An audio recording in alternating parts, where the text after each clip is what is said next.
Ding. Ladies and gentlemen, this is your captain speaking. The seatbelt fasten sign is on, and you are not free to move around the cabin. We are currently 47th in line for takeoff. We're going to be here for about the next 6 hours. Yes, look to your left. That lady is eating tuna fish sandwich. And look to your right. That man is clipping his toenails. That lady behind you is coughing, which is about the worst cough you've ever heard in your life. And if you were to turn around and ask her if she was all right, she would probably say something like, "Yeah, I got the whooping cough. It's extremely contagious. What are you going to do about it?" Anyway, to give you some confidence in my decision-making abilities and to pass some time, I'm going to tell you about my decision to become a pilot. It all started in the summer of 2017. My hometown of Houston, Texas was greatly affected by the flood of Hurricane Harvey. Homes were flooded, streets were flooded. It seemed like the entire city was flooded. A lot of animals, as I was watching the news, I noticed, were displaced by the floods and were abandoned. There were over 100 casualties, so for me it's hard to imagine how many animals were lost as well. A lot of animals were permanently separated from their owners as owners had to relocate. And because so many animals were taken to shelters and their owners weren't at a stable enough place to adopt them, the situation seemed bleak. So this got me wondering, what can I do to help? I was talking to a family friend who is a pilot who was involved in some of the rescue efforts from Harvey. And he mentioned an organization called Pilots in Paws, where you could fly animals from shelters that were overpopulated to shelters where they had a better chance of adoption. So I thought, that sounds great. I guess all I need to do is become a pilot. So it sounds fun, right? Well, flying an airplane really has its ups and downs, or as we call them, takeoffs and landings. So my number one thing when I was first learning how to fly was I didn't want to die.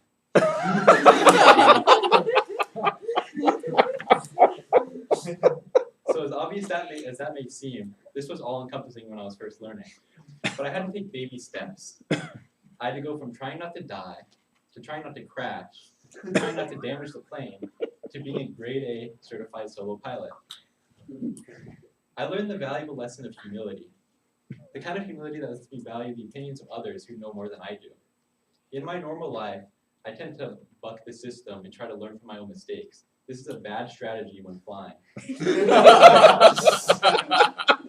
In flying, if you're trying to learn from your own mistakes and you make bad enough of a mistake, the only thing you're going to be learning is what heaven looks like.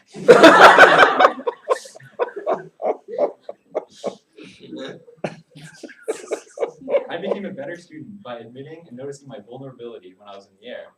And I made sure that I kept in mind everything my instructor was telling me to the T. In the airplane, the main thing we did was we practiced what to do if something went wrong. So I'm flying casually. It's a classic 95-degree Texas sunny day in a metal box 10,000 feet in the air with no air conditioning. I'm trying to maintain a straight and level flight, and my instructor disrupts my peaceful existence by saying, "Okay, engine failure," and cranking the throttle down to 0. Instead of trying to argue or think, I don't know what to do in this scenario, I just fall back to what was taught to me by others. So I set myself to get into a glide so I can glide for the longest distance, while at the same time trying to find an airport or open tract of land. While I'm doing this, I'm constantly measuring my altitude and airspeed to make sure I don't stall and drop out of the sky, or I don't go too fast and restrict my options for landing.